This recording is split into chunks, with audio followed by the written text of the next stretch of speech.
Okay, so we're going to take a look at in the 6.3 notes, this first example. And so this example has a second order differential equation, but it's also got a Heaviside function. And so if you're kind of paying attention, you probably notice that this is second derivative on this side with a plus 4y over here. And then over here, we've got some a function of t going on over there. And we've got some initial conditions for both y and y prime. So if I tell you that this thing is really a harmonic oscillator, it's a mass spring system, we can interpret what's going on by taking a look at this.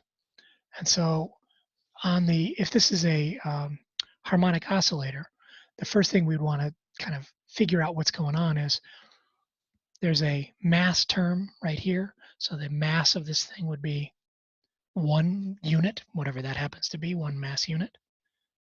And this 4 right there tells me that my spring constant is 4 units, whatever units we're using. But since there's no y prime term, what does that tell me about my harmonic oscillator? No damping. Bing! That means that we have no damping. So we have no damping for our harmonic oscillator. We have a mass of 1 unit, a spring constant of 4 units. And now if I take a look at the other side, sorry, the people are doing lawn work outside, so apologies if you hear a loud noise. The other side of the equation is telling me that there's a forcing function.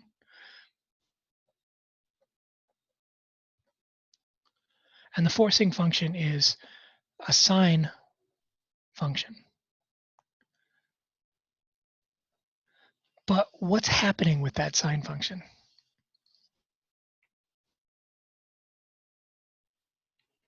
There's a domain restriction. Yeah, so it's a Heaviside function, which means it's off until what time? T equals 10. Yeah, so the forcing function is off until t equals 10, and that means the f of t equals 0 if t is less than 10, and then it's on after t equals 10, and that means f of t is going to behave like, notice it's 3 times the sine function, so it's going to behave like 3 times sine of t minus 10 if t is greater than 10. Right? So we have a forcing function that's a sinusoidal forcing function, but it's off for the first 10 seconds. So if there's no damping, and you kind of ignore the forcing function, if there's no damping on this harmonic oscillator, and we put it into motion, we give it some initial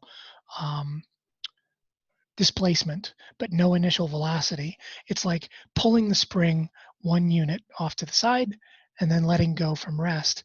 If there's no damping, then for the first 10 seconds, this thing's just going to go wobble, wobble, wobble, wobble, back and forth for 10 seconds. And then our sine function, our sine forcing function kicks on. And so making sense of these two initial conditions is important. And so we start, there we go, from rest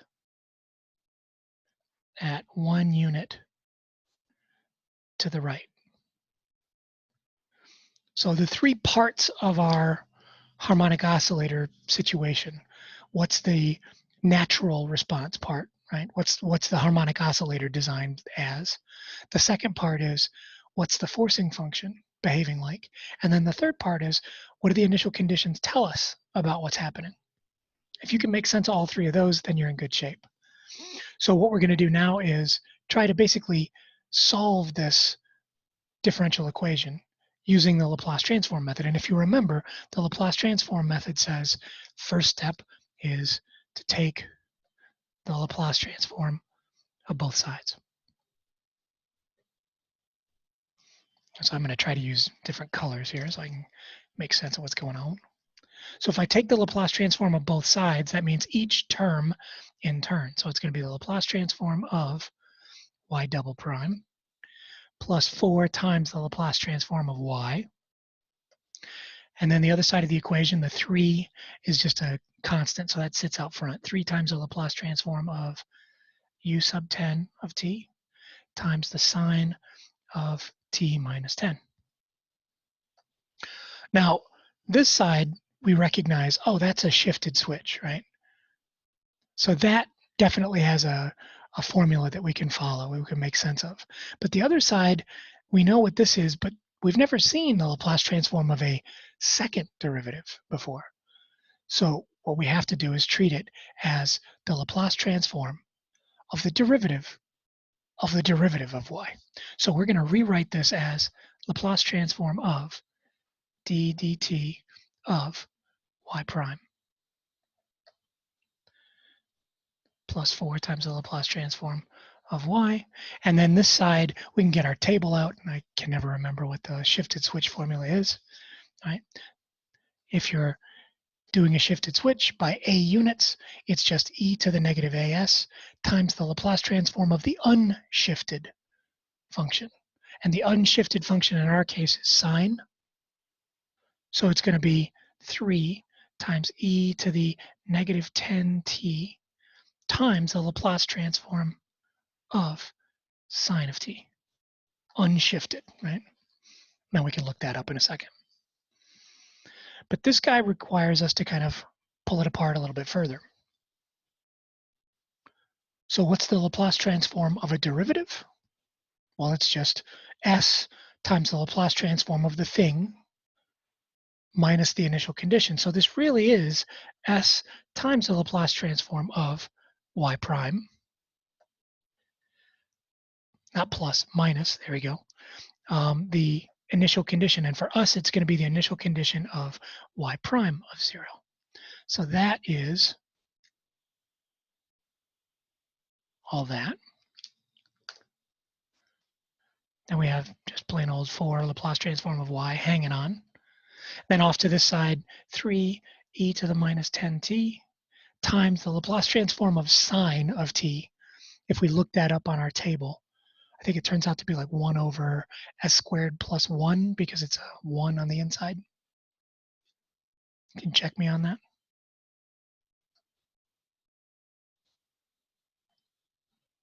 Yeah, that's right. Is that right? Okay.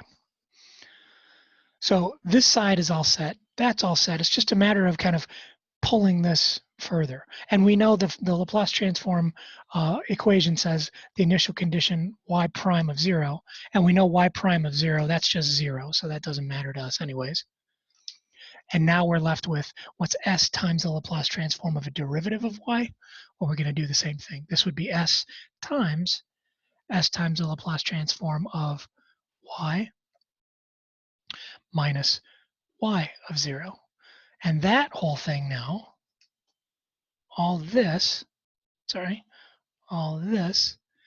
is inside the parentheses right there. So the s stays out front.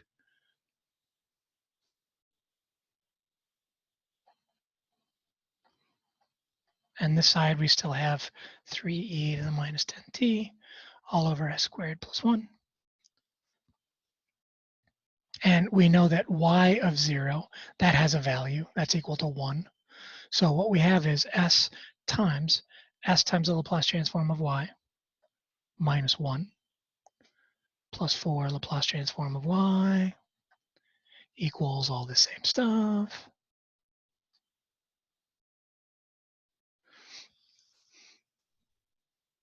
And so this is just the algebra step. This is that second part where we're manipulating and trying to solve this thing for the Laplace transform of y. So a little bit of fancy footwork here. We have s squared times the Laplace of y minus s plus 4 Laplace transform of y equals all that same stuff. I'm not going to manipulate that side. So notice we've got a Laplace transform of y, a Laplace transform of y. So I'm going to group those together. I'm going to move the s to the other side. And I'll have Laplace transform of y times s squared plus 4 equals s plus 3e to the minus 10t over s squared plus 1. Almost there. All I need to do now is divide both sides by that s squared plus 4. And then what I have is the Laplace transform of the actual solution. So everything on the right is technically the Laplace transform of the solution of this differential equation. The only problem is just looking at it, I don't know exactly what's going on with that. I don't know what that thing is. So this right here, all of this, everything that I just found, is the Laplace transform of the solution. So I'm going to kind of put a little dotted line around this and say this is the Laplace transform of our particular solution.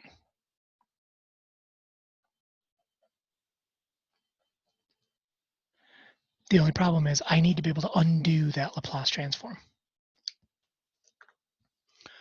So does this look like any formula that I've seen before? Does that look like a formula from my table?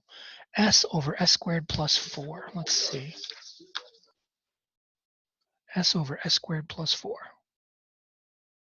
What do you think? I heard somebody grumbling. Cosine. The cosine. Yeah, you see it? S over s squared plus 4. That means omega would be 2. So this is actually the same thing as cosine of 2t.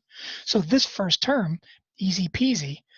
The second term, much, right?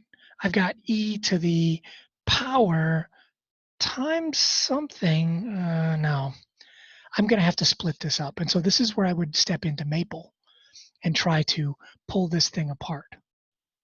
Use a little bit of parfrac. I would keep the e to the minus 10t, keep that kind of as a factor out front. But I would want to try to find a way to factor this thing. So this term right here, not terribly tricky. This term, I'm going to have to pull it apart. But let's see what happens if I share in Maple. And let me share my screen here. Maple, Maple. So here I am in Maple. I just did the solutions for the classwork before. But now what I'm interested in, hold on, let me blow up the view so you guys can see it a little bit better.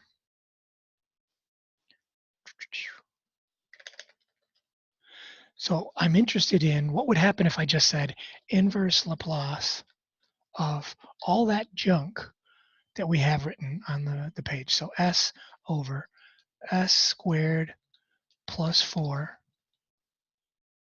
plus, see, it's 3 times e to the power negative 10t.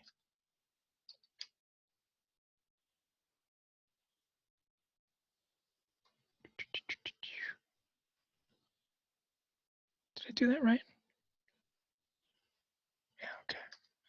Divided by what's on the bottom. Okay. S squared plus 4.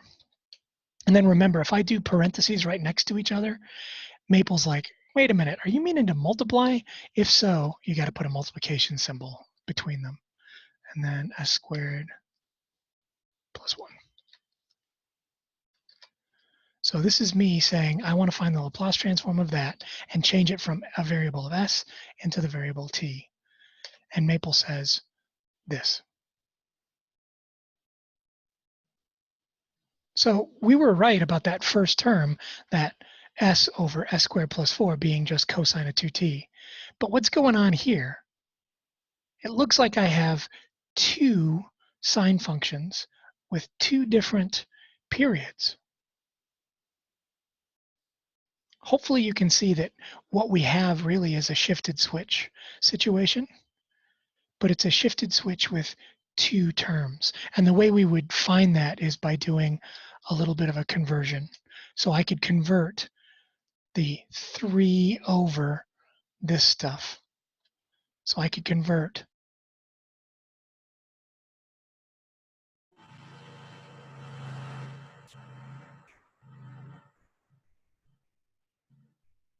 Hello? Hello? I can hear you, but we lost video. Oh, that's no. weird. Sharing, but we can't see you anymore. And the audio is kind of. That's really weird, guys. I don't know what happened. My computer just freaked out, and it's like my mouse isn't working anymore. I have no idea what happened. Hold on. So I'm using the trackpad on my computer here. That's weird. Can you guys, you can't see the screen either, can you? We can still see Maple. We just can't see you.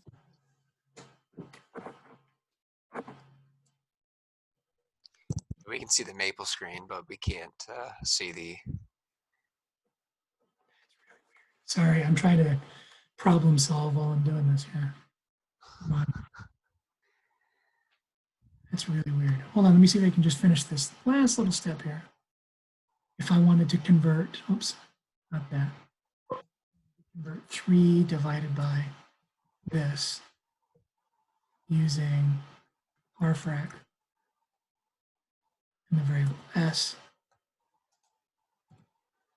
So that's the conversion of the 3 over s squared plus 4 times s squared plus 1. That's turning it into 2 separate fractions.